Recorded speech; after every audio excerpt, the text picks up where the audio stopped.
Hi everyone, my name is Ethan Jones and this is my lab report for Lab 2, Motion of a Falling Object. The purpose of this lab is to see how objects accelerate due to gravity and also experience an opposing drag force. To demonstrate this, I dropped a paper towel ball and tracked its position versus time using Tracker. Then I coded models of this experiment. One model had drag force factored in and the other didn't. The one with drag factored in aligned more closely to the data I observed. This shows that drag exists in the real world and opposes motion. Acceleration due to gravity is 9.8 meters per second squared. Drag is the proportional constant times speed squared r hat, negated so it opposes motion. With this in mind, the faster an object moves, the more drag it has. I use these two equations because we are only dealing with motion in the y direction and we are only focusing on gravitational drag forces right now. For this experiment, I dropped a paper towel ball from above my head and let it fall to the ground. The ball is the system and everything else is the surroundings, such as the earth. The initial position and motion were both 0. I recorded this data by putting it in Tracker.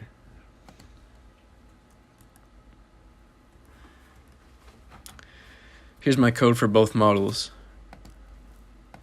So this one here is my code for without drag.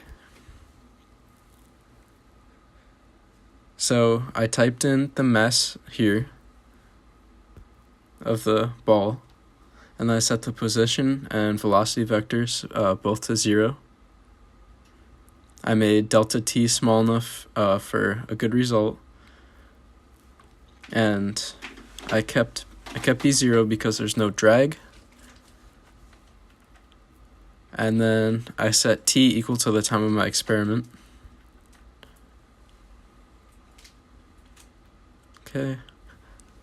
And then I changed this velocity line, to use Newton's second law. And that's about it for this code.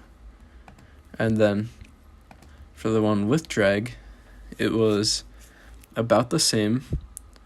The only differences between that and the other code was that I set b to this number, which I found by guessing and checking because of the drag.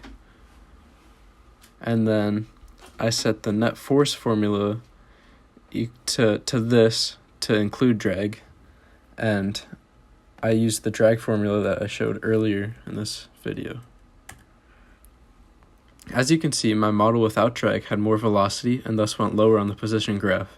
The model with drag had a slower final velocity and got less steep, ending at a higher position.